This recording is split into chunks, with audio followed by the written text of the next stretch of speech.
Gershom Gorenberg. How are you? Good, Glenn. How are you? Doing well, doing well. Welcome to the Glenn Show, Gershom. You want to introduce yourself a little more formally? This is Gershom Gorenberg. I'm speaking from Jerusalem. I'm a journalist and historian, the author most recently of The Unmaking of Israel. And this is Glenn Loury of Brown University and the Glenn Show. Gershom, good to be talking with you. I am just curious about your take on the American political scene these days from Jerusalem. We've had two political conventions here, most recently, and still culminating tonight, the Democratic Convention. Controversy about the Democrats' platform, and one of the themes was no mention of Jerusalem as the capital of Israel. I saw a piece of yours on that I thought was interesting. I wonder if you talk about it. And then just more generally, this question of what's going to be driving the Jewish American vote here, and the extent to which Israel-related issues play in that from your perspective. I'm just curious about that. Well, let me discuss first what you mentioned about the controversy, I think false balloon about the Democratic platform. I have to admit that the whole controversy struck me as bizarre, because when I first read that the Democrats hadn't said anything about Jerusalem in their platform, I was reassured that for once there was a little bit of integrity, because the usual pattern in American political talk about Israel is particularly campaign talk, seems to be so divorced from the realities here. And if there's anything that's divorced, it's talk about that even implies that the United States is going to recognize Jerusalem formally as Israel's capital, or that discusses Jerusalem as being undivided. The first part of that is, yes, certainly Jerusalem is Israel's capital.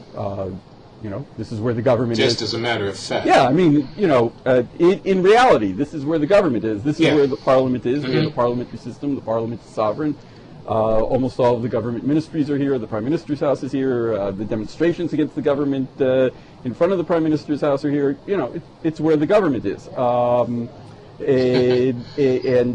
I always get a combination of frustration and amusement when I read some foreign news report. I still see this particularly in the British press, but sometimes in the American press as well, that they want to refer to the Israeli government in the way that you refer to Washington when you want to refer to the United States, they refer to Tel Aviv, and that's like somebody pretending that that the American government is in Memphis or something like that, to refer to Tel Aviv as being the capital of Israel. It's just it's silly. On the other hand, there's no chance in the world that an American government is going to formally recognize Jerusalem as the capital or move the embassy here before a peace agreement with the Palestinians. It's it's Charlie Brown in the football. I mean, they promise it every 4 years, and as soon as somebody actually becomes president, he realizes that, maybe the State Department people sit down and give him a reality check or something like that, and it becomes obvious to him that if he does that, he will be creating a huge diplomatic flap for no purpose. And this intention vanishes. So the fact that the Democrats did not make this promise or imply this promise was refreshing. But then a controversy was created around it, and they wimped out, and they added it. So no sooner had they done something sensible than they were forced by political exigency to revert to form. Right. But I mean, it's the classic Kinsey gap, right? The gaffe which is inadvertently telling the truth, or at least inadvertently not telling a falsehood. So, but I also don't think it will make the slightest bit of difference electorally. So that makes it doubly amusing. Okay, so let's come to that, the electoral consequences one way or the other. But first, just on this issue of the symbolism about moving embassies and recognizing capitals. So it seems to me you made 2 points. One was that, as a matter of fact, Jerusalem is the capital of Israel. Just as a matter of fact, it is the capital of Israel. Then the second point you make is that no American administration, Republican, Democrat, or otherwise, who's interested in playing a sensible role in the long-term peace process would peremptorily move the capital or the embassy to Jerusalem without there being, a negotiated settlement. Now, it seems to me that those two observations are kind of like the same point. One of them is that it's a symbolic thing, not a real thing that you're talking about when you talk about the designation.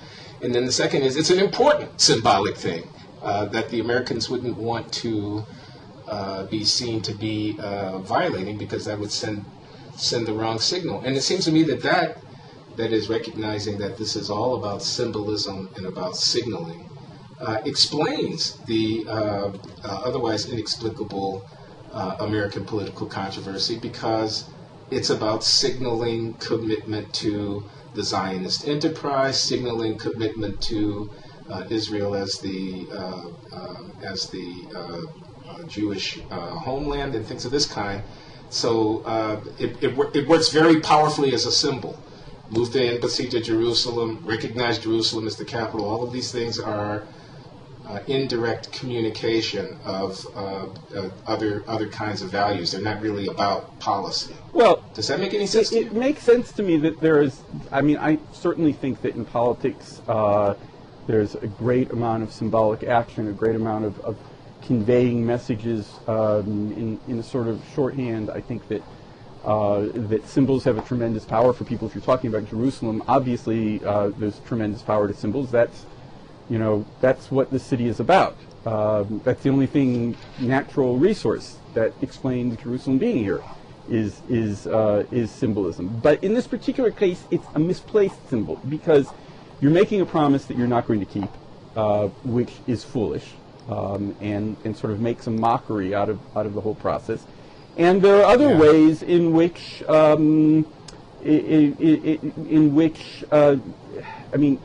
for all due respect to symbolism, there are more realistic ways in which this relationship is expressed.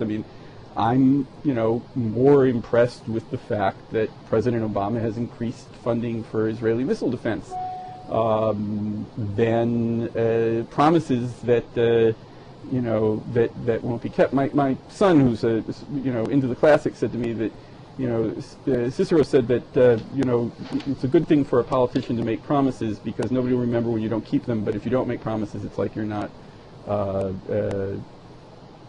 concerned with the people.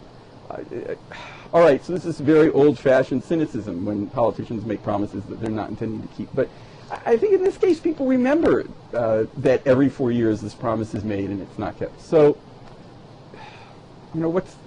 it's an empty symbol, is what I'm saying. And the real symbolism is the real practical thing here is not the symbolism, it's the long-term alliance between the two countries. So, well, let me press you on this a little bit. As between Barack Obama and Mitt Romney, is there any, in your view, difference in the extent to which, however unexpressed, those individuals might have sympathies for the Palestinian national aspiration, or a kind of deep recognition of the sort of historic pain and injury of the Palestinian people, or even a kind of commitment to recognizing and seeing the Palestinians as a people? Do you think? I'm just asking you. Okay, look, obviously I cannot. It's different, and if they did differ, would that be something worth trying to signal about to an electorate? I obviously can't read their innermost thoughts. I think that when Mitt Romney made his overseas trip a few weeks ago, he showed himself inadvertently to be extremely unskilled at foreign policy, to not be a diplomat. I think that during his visit to Israel, he took an approach which saw support for Israel as a zero-sum game of, if I support Israel, I have to keep my distance from the Palestinians. And I think that in the positions that Mr. Obama has taken since the beginning of his presidential campaign in 2008, he has recognized that this is not a zero-sum game. In other words, a two-state solution is at the same time the opportunity for the Palestinians to achieve independence, and it's the opportunity for the Israelis to wreak peace and to end the unnatural and destructive situation of the occupation, and for that matter even to achieve such small but symbolically important things as international recognition that Jerusalem is Israel's capital. So it's win-win. And I think on a wider level, an emotional level, I think that to the extent that I can read the personalities, Romney has taken sort of a balance sheet approach to politics where, and certainly to the Israeli-Palestinian issue, where it's zero sum. You add here, that means you subtract there. And Obama has taken a, shall we say, political or diplomatic approach in which there are situations in which both sides win, and there are situations in which both sides lose. So I think that, yes, he has a greater sense that the current situation is untenable for the Palestinians and also for the Israelis, and that he wanted to reach a solution to that, and he tried hard in his first year and ran into a brick wall and moved on to other things. I can only hope that in his second term, which I hope takes place, that he will be able to he will be in a better position to approach this issue and pursue it more successfully.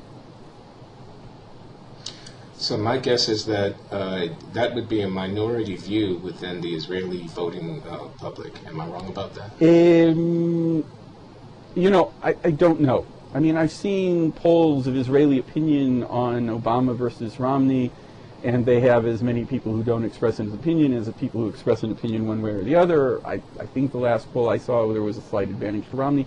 I don't have the numbers in front of me. You also have to remember that part of what's gone on over the last 4 years, 3.5 years, is that there's been a series of uncomfortable situations, shall we say, between Obama and Prime Minister Netanyahu. Within the Israeli context, there's more than one way to read that. In other words, historically, the proper handling of the relationship with the United States is seen as a very important part of the Prime Minister's role. And there are some people who are, I think a considerable number of people who are critical of Netanyahu for handling this poorly, and particularly for making Israel into more of a partisan issue within the United States, because the Israeli strategic interest is to keep Israel a bipartisan issue in the United States, and by consistently confronting Obama, by appearing to favor Romney during his trip here and so forth, there is a sense, at least among the class of people who follows these things closely, that Netanyahu has tended to seek to make Israel into a partisan issue in the United States, and there's criticism of that. No, I think that's a very interesting point, and it frankly is one that hadn't occurred to me, which is to say that taking a very long view, the ebb and flow of American politics will have one or another administration in power, but the interests of the Jewish state are that there be a consensus, a solid, durable, bilateral or multilateral, bipartisan or nonpartisan consensus about certain elemental things concerning the support of the Zionist project of the State of Israel, the security of the State of Israel, and that by moving the issue in the direction of it being another one of these, like abortion or guns or things of this kind, another one of these kind of partisan issues, an issue that could be identified with parties, you might force, whereas the Democrats in the current state might be pretty firmly pro-Israel, to the extent that this thing evolved in a sharply partisan way, you might end up drawing the issue, having the issue drawn, making it a 51-49 proposition, 52-48 proposition, and that even if you win that one in the short run, that's a less secure political foundation. Absolutely, that's exactly it. The longer run. I think that's a very subtle point. That's exactly it, and particularly when you're playing to, for instance, and I'll just go back to what you said about, connecting it, for instance, with abortion. In particular, if you position, if an American politician, or for that matter an Israeli politician, and Netanyahu historically has done this, positions support of Israel toward a conservative American vision, and particularly to a conservative evangelical vision, then you connect it in the public mind with cultural issues in the United States, which are obviously highly divisive, and that's a strategic mistake. Now, first of all, what that means is you don't want to connect it to partisan things. Second of all, what it means is you have to recognize that that there are other aspects of American policy, of the executive branch's policy toward Israel, which have also remained fairly consistent and bipartisan, even though people say other things in the campaign. The United States government has been opposed to settlement in the occupied territory since the first settlement was established in 1967. The United States government has interests in good relations with Arab states as well as with Israel, and that's also, in the ideal situation, that's going to be bipartisan, because you don't want a situation where one party says we want good relations with the Arabs and one party says we want good relations with Israel. But the evangelical, my theory has always been that all of this Israel talk on the Republican side is not really about getting Jewish votes. There aren't that many Jewish votes for the Republicans to get at the margin, I'm guessing. And I expect that you probably agree with me about that. That what it's been about is about red meat for the evangelical base. And that's interesting to me, because their Zionism, I'm talking about the fundamentalist, conservative, theologically conservative, largely southern-based evangelical Christian electorate in the United States, is rooted in, what might be regarded as some dubious theological propositions, I mean, I don't know. I put that forward for your consideration, but I'm just wondering how you react to that Israel talk in American politics today is much about Southern conservative Christian voting and the intensity of their voting as it is about Jewish folks. Well, first of all, I think that's true. I think that it also explains why sometimes, I mean, if you look back at the Republican primaries, there were things that were said by Republican candidates that were either on the far right in Israeli terms or simply out of the spectrum in Israeli terms, discussing the Palestinians as being a non-people or an imaginary people, or however it was put by some of the candidates. Santorum saying that everybody who lives in the West Bank is Israeli. I mean, these are things that just they're not from the real world from an Israeli perspective. They're, I assume, designed to appeal to the conservative evangelical base. I would note, by the way, that I don't think that that's restricted to the South. When I was doing research for my book, The End of Days, which deals in good part with the relationship of conservative evangelicals with Israel, one of the main churches I visited, for instance, was in Southern California. The region that is least part of that picture is the Northeast. Let's put it that way. But to restrict that to the Bible Belt is a mistake. And there are certainly times when conservative groups have used Israel to excite the troops, to get the grassroots going. On the other hand, that's also a little bit strange in electoral terms, because that portion of let's face it, first of all, the evangelical vote is way far away from being monolithic.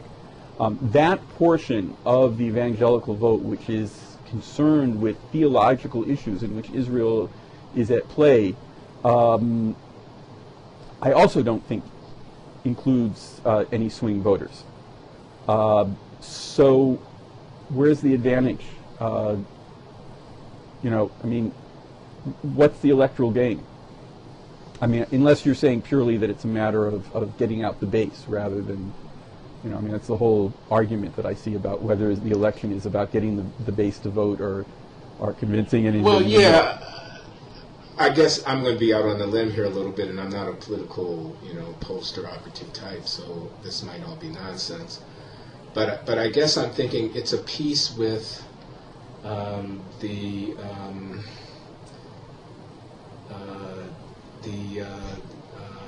general sort of cultivating a general suspicion about the extent to which Obama is foursquare behind this American, I'm going to call it for want of a better phrase, imperial project, the extent to which he really wants America to be sort of, militarily dominant, which he wants to cheerlead for the West rather than apologize for it, I mean, at the kind of fringe of the debate, this Kenyan anti-colonial mentality that one American conservative intellectual has pinned on Obama, and there's now a full-length feature film that explores the real Obama that's rooted in these ideas that he has some kind of worldview. So, all right, so I'm asking you as somebody who's sitting there and watching this, doesn't this sound like fantasy to you? I mean, look, first of all, I would assume that there's some frustration on the Republican side because Obama has, A, been successful in foreign policy, B, he has not been dovish, ask Al-Qaeda, C, he has succeeded in creating international connections and alliances in a manner that George Bush the son didn't, but for instance George Bush the father did. So he's stolen some of the traditional, post-Vietnam Republican pragmatic foreign policy space. On that level, the whole description of Obama as being not for America is something to be explored in the psychological rather than the diplomatic realm. I agree with that 100%, Gershom. I would not be one of those who says Obama has been soft on anything. Quite the contrary. And I think the whole thing is testimony to the durability of fictions, as a part of political discourse. I mean, I think that notwithstanding the clear disparity between the reality of the Obama foreign policy and the depiction of him as somehow not fully committed with his hands on the throttle to, thrusting forward, the disparity between the reality of that and some of the attacks on him are, is. So I'll throw a theory out to you. And I'm doing this deliberately to be provocative, although I'm certainly not the only person to say it. I think that, okay, go ahead. Looking at this, and again, to place myself, I'm somebody who grew up in America. I left America in 1977. I'm familiar with the American scene, but I'm looking at it from the outside as an Israeli. I'm looking at it much more from the outside than from the inside. And I look at this and I see that picture of Obama as well as the birther myth and other things that have come up as being not too subtly coded statements of frustration with the idea that there is an African American president, and that many of these issues circle around the fact that there's part of the American electorate for which America is still the white Anglo-Saxon nation and is uncomfortable with everything in America that is not that.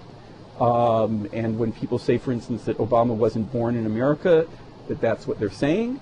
That's the feeling that they're expressing, and that on one level, I think this is one of the most fascinatingly, sharply divided American elections that I've looked at from the outside. Yeah. But on one level, what's going on here is an argument about who's American. And there's one side that's saying American is multicolor, multicultural, urban, and so forth. And then there's this heartland myth. And then that's applied to foreign policy. And when it's applied to foreign policy, it turns into this bizarre anti-colonial story. Let me react to that this way, Gershom, because I agree that there is deep discomfort and there is a cultural tectonic plate shift that's going on. We are becoming a majority-minority nation. It's a cliche to say, but it's absolutely true demographically. All kinds of stuff is happening. Republicans are a very white party. They are an older party. The Tea Party movement, some political scientists have been looking at it and doing surveys and such. They're significantly older than the average population. There's this, take the marriage equality debate or something like that, where what this is, modernity is just coming down the track and it's going to run over these people. I mean, the normalization of same-sex relationships is coming. It's inevitable. It's not going to be stopped, so there's a rearguard resistance to that. He is the first black president and so forth and so on. So I take all of that. That's all true. But I don't think that's the full story. I think that there's reason for the anxiety. So, for example, Obama, and I know how this is going to sound, and I don't want to be misunderstood. I'm about to make reference to the church that he attended for many years in Chicago and the community that he was embedded in, and the sort of sensibilities of those people. And to say of someone who sits in middle America somewhere, who sees the reins of power being passed along to a generation and across a demographic divide and so on, and who wonders whether or not this new establishment and this new elite will still, sort of have the same deep views and deep commitments. Now, in saying this, please, I don't want to be misunderstood. I'm not questioning the president's loyalty in any way, shape, or form. But, I grew up on the south side of Chicago, and I know Jeremiah Wright's church there. Again, not to, be engaging in unreasonable or unfair stereotyping of the president. Not at all. But just to say, let me just take this one issue, the issue of Israel-Palestine. Just to say, if Obama in a second term, somewhere in the deep recesses of his mind, as he contemplates the role that he plays in the sort of turning wheel of world historic event, and wants to be, quote, on the right side of history, close quote, as he thinks about his last capacities to exercise power and influence, that he might, in that imagination, in his prayer closet somewhere, in his deepest recess of thought, look at the dispossession and subjugation of the Palestinian peoples with the lens of a kind of, 20th, 21st century world historic wrongs to be righted or something like that. That he might see it in that way. It's not a crazy thought to me. And in fact, some of us on the left live with the hope and the prayer that he might be a little bit this Kenyan anti-colonial closeted, not unrealistically, not like he's going to declare for world peace or turn the reins of government over to the United Nations or anything like that, but just that at the margins that he might see it a little bit differently. I pray that would be the case, and I think that's the deepest fear of some of these conservatives. So do you see what I'm saying? I do think there's a reactionary aspect to it that's flat out racist, but I also think there's more than a little legitimate disquiet at the uncertainties associated with this changing of the guard here in American leadership. Okay, so let me make three responses. I hope I remember them all. First of all, I'm consistently amused by the fact that Obama is both criticized for his church or his former church and also for being a Muslim. We'll just, I'm not the first person to say that, but we'll just put that aside. The second thing is on this issue of the two visions of America. That is, in a deep sense, why I don't think that the Republican platform on Israel is going to change the historic pattern of Jews voting for the Democratic Party, because Jews are a religious and ethnic minority in the United States, and their greatest, deepest, basic interest is in a pluralistic America, and in the acceptance of difference. And I see, for instance, the gay marriage issue as also being something that at least psychologically plays to that. are you willing to accept people who are different from you? And on that basic psychological level, I think that the Republicans are probably scaring a lot of Jews. And that they can say whatever they want about Israel. They can put Hatikva, the Israeli national anthem, in the Republican platform. They can put it in Hebrew. They can add a verse about keeping the West Bank. Honestly, I think that their behavior toward difference comes across in an emotional and in a psychological way much more strongly, and that's going to have the strongest effect on the way American Jews vote. And then there's the issue that you brought up of the Palestinians. And that gets me back to what I said before of, is this win-win or is this zero-sum? Yes, I think that, I'll put it differently. I think that it's a vital project for the United States to work toward an Israeli-Palestinian settlement. I think it's good for Palestinians. It may not provide all of their dreams. There's certainly many, if not most, Palestinians whose dream is that they get all of Palestine, and they're not going to get that in the real world. It doesn't provide all of the fantasies of Israelis, but both of them will have something that is much better than the current situation. And it is in America's long-term interest in terms of creating a more stable Middle East.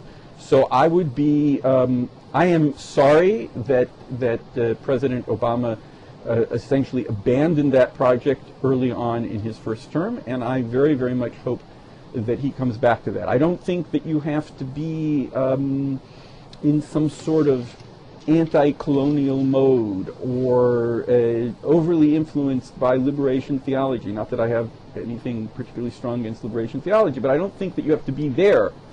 I think you have to be a good diplomat to realize that good political solutions. Here I'm quoting a friend and somebody who's taught me a little bit, the former Israeli negotiator Tal Becker.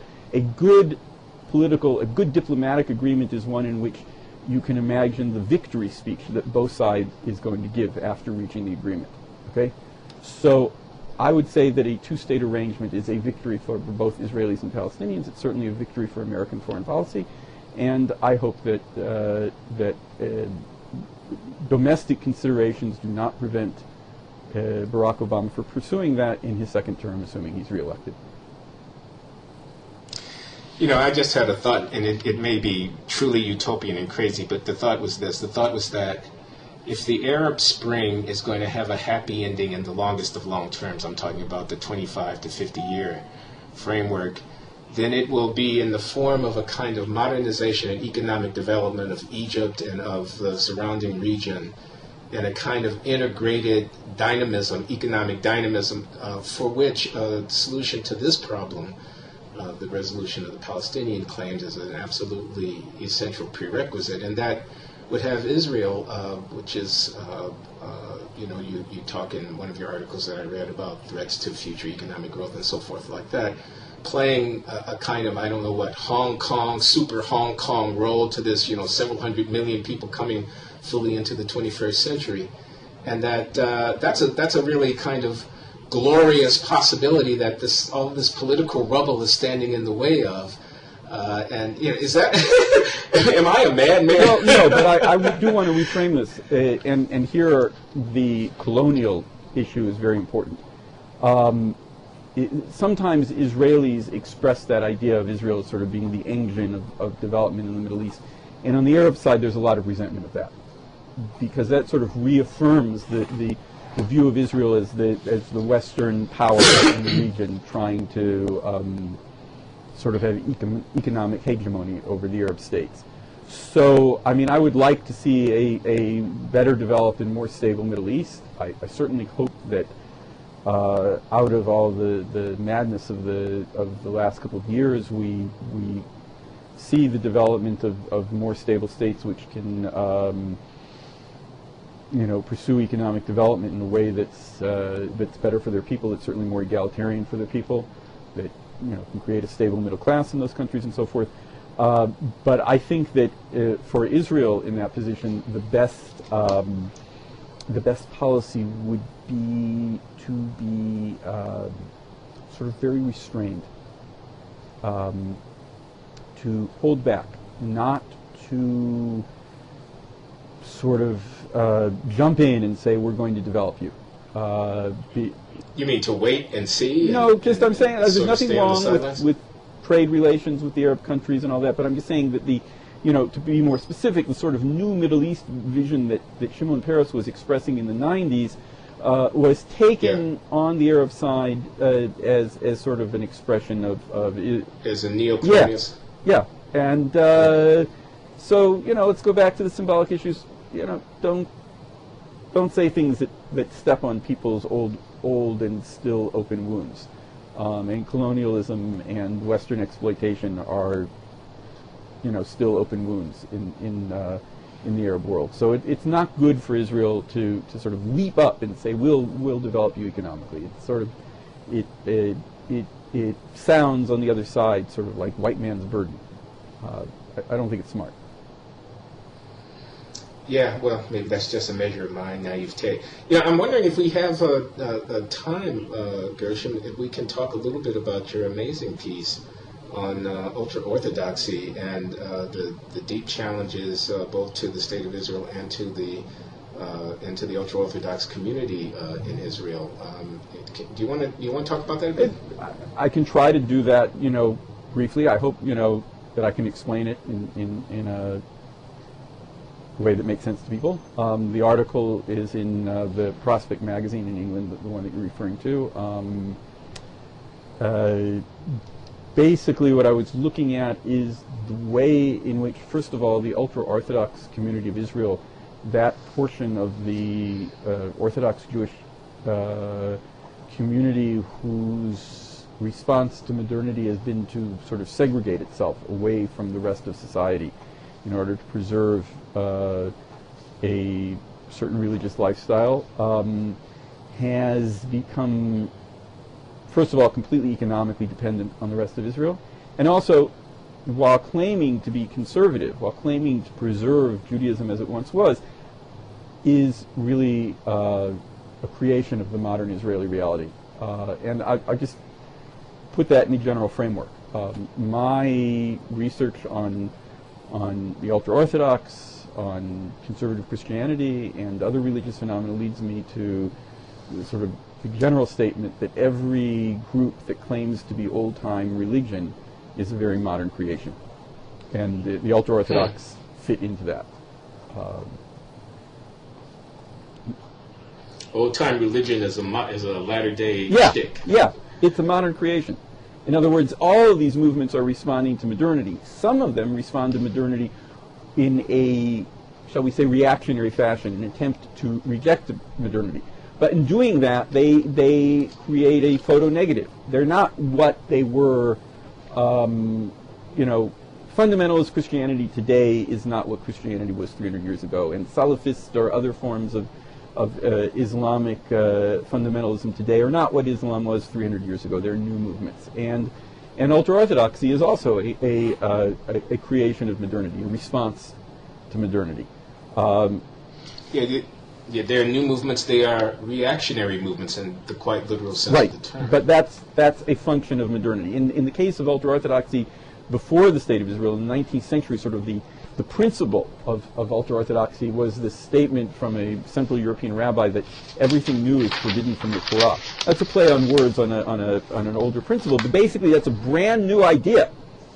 The idea that innovation is forbidden in Judaism is an innovation, right?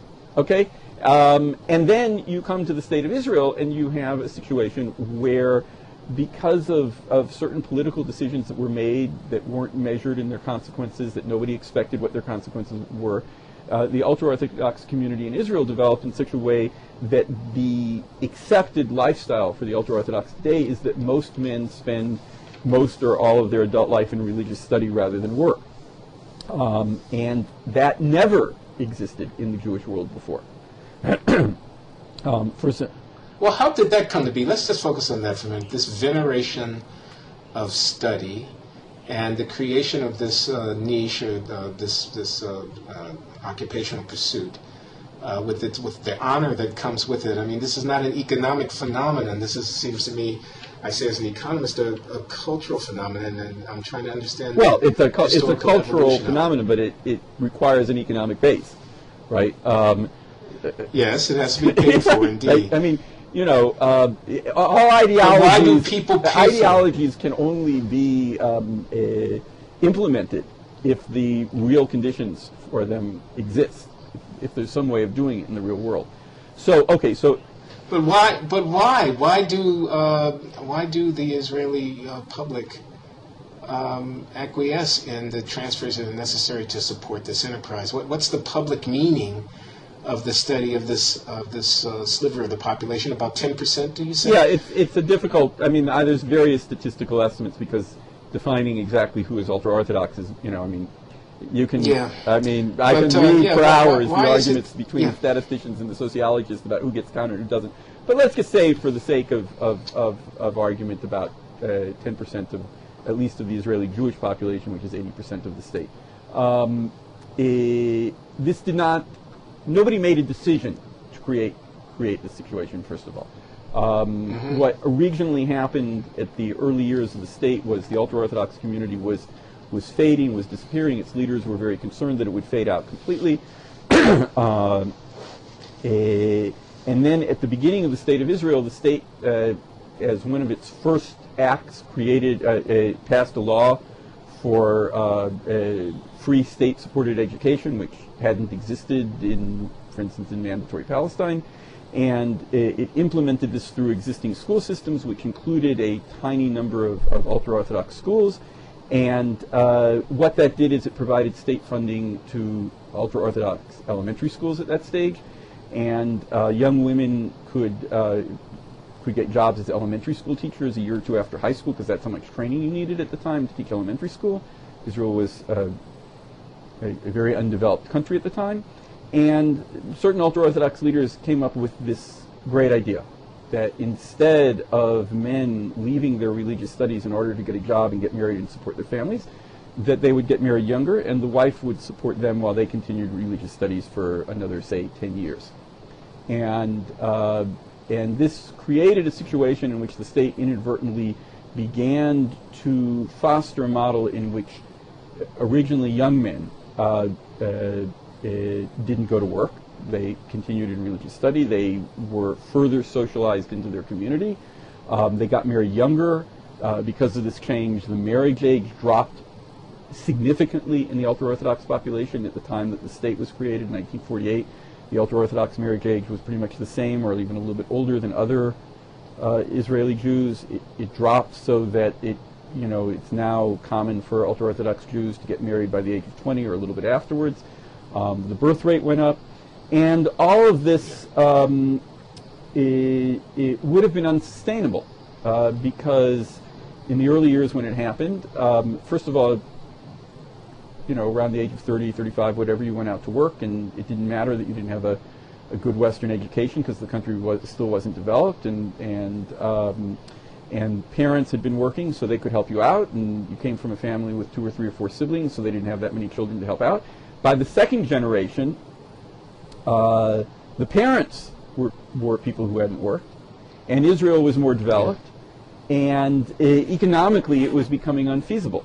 And then in 1977, just when this should have reached a crisis, Menachem Begin, the leader of the right-wing Likud, won a plurality for the first time in an election, and he needed coalition partners, and he found coalition partners from the ultra-Orthodox party at the time. And their condition was to provide all sorts of new financial support to allow the system to continue growing and developing. And you ask, how does the rest of the Israeli population acquiesce in this? Well, there's a tremendous amount of anger and frustration about it. A lot of times it's expressed most explicitly toward the fact that the ultra-Orthodox men normally receive a draft deferment as long as they're engaged in religious studies, which basically means an exemption. And that's a very sensitive topic. But the argument that I made in this article is that the draft issue is in some ways the wrong target of the discussion, because the really major threat here is that Israel cannot continue to support an ever-growing, impoverished, dependent population, and that in fact the ultra-Orthodox cannot continue that way, and so they have to be reintegrated into the economy, and that means probably the thing that they find or that large numbers of them find most threatening, is changing their educational system so that young people receive the education they need to be integrated into what's now a developed post-industrial economy. But now, should they be so empowered, they will likely exercise their prerogatives to move more fully into the mainstream and modern world, and to leave the community, or at least not reproduce it in the same tight-knit fashion that it has come to exist. Well, I think that the community today has, one of the people that or several of the people that I interviewed for this article, young ultra-Orthodox men who are thinking this through and trying to see a different future, said, this was a utopia. This totally segregated community where you spend all your time in religious study. It's what I called a monastic society without celibacy. So yes, it's going to be different. What ultra-Orthodoxy is today is different than what it was 3 generations ago, and it's going to have to change in the future. It's not going to, if it has to achieve a higher degree of integration into Israeli society, into Israeli economy, it's going to look different. But the current path is economically unsustainable, and it's causing poverty and suffering for the people who once saw it as an ideal. Well, I had a naive question, but I don't think I'll ask it. It's too naive. I mean, I do want to ask though about this. You say things have to change; it's not sustainable. But how can things change? I mean, that's going to be. It looks to me that would be fitful. That's going to be. I was struck in your article that I read about the extent to which some of the younger members of this community, a parent who was having his child educated in English with private funds, but didn't want his name to be known to be doing so because he feared that he might not be able to marry his children properly within the community should he be known to be somebody who was educating his child in English. Or a fellow who wanted to express his individuality by taking the uniform of the perfectly white shirt with the black trousers and so on, whatever goes with the uniform, and having his shirt be slightly off-white as a sort of subtle hint of a certain amount of individuality. And I just thought, well, here's a self-sustaining community of belief, commitment, loyalty, identity that exists, of course, because of public policy and all of these things that you were talking about, but also exists from the inside because of the continued adherence and reproduction of these fealties and these self-understandings, and that's in a world of the internet, in a world of transcontinental travel and all of that's something that's a remarkable achievement to be sustained across generations into the 21st century. So, I'll just tell you that you go, for instance, to the Israeli National Library in Jerusalem, and you'll often see young ultra-Orthodox men there using the computers, and on the surface the reason is to find books in the library that are religious books, but also it's a chance to use the computer. And in fact, there's a tremendous degree of penetration of the internet into the ultra-Orthodox community, as much as the leaders are upset about that. On the one hand, I agree with you that there's a tremendous degree of social pressure and self-replication inside the community, pressing against change, and you can't really isolate yourself from the world. You can't isolate yourself from the economic factors. You can't find an island without the internet. And if, as I hope, there's change, I hope that simply as an Israeli who sees this as economically unsustainable, among other things, part of it will happen because there will be internal change, and a lot of it will probably be messy and involve a lot of conflicts and a lot of loud talking. And social change is usually off. Just apropos of this, I saw a piece, I don't know, maybe a couple of months ago in the New York Times. It was just a little throwaway piece, but the point was that some concerns in the Orthodox community about young people's mobile phones being equipped with a text feature that allowed young people to send messages back and forth to each other that could be unmonitored. And the app or the technological fix on this was to somehow disable or limit the text functions on the mobile phones. And there was thought that this might have a market amongst American parents who were similarly concerned about the uncontrolled social consequences of instantaneous communication between adolescents. I was amused by that. Look, there's this constant fight, top-down fight in the ultra-Orthodox community to control, limit, or even to try to ban use of technology, internet, smartphones, etc., that is a channel for the penetration of outside culture into the community, a channel for open discussion and whatever. And I think, I think that it is unlikely to succeed. And I'll just add one more detail there, and then maybe we could. I'd sort of like to wrap this up. But I said before, all forms of old-time religion are modern creations, and part of that is a reaction to modernity. But the other thing is that all of the forms of old-time religion that we see around the world today have been formed and enabled by modern technology. I mean. Irony upon irony. Right, but I mean, I'll just go. Yeah, and technology has been a revolutionary factor in religion. Let's go back to the Gutenberg Bible. Printing totally transformed religion. The Islamic Revolution in Iran was enabled by the cassette recorder, which was also one of the major factors in the spread of fundamental Christianity in the United States at the same time in the 70s. Because you could get your message out, and you could get your message out to people to listen to on their Walkman, and they didn't have to be literate, or they didn't have to sit down and study, and the same preacher could get his message out to millions of people. No, I get it. I mean, if religion is somehow the achievement of a collective mind within a community, then the capacity for inter-subjective communication, so as to form that common mind would seem to be... And it creates leaps, right? So I don't think that we have... I mean, I've seen good studies on the impact so far of the Internet on religion. One of the early studies, that really excellent, was by American sociologist Brenda Brasher. Let me think of the name. It was Give Me That Online Religion, which came out a few years ago. An online religion. But, things are continuing to move with that. Instead of the cassette recorder, you can put lessons of the entire Talmud on one iPod.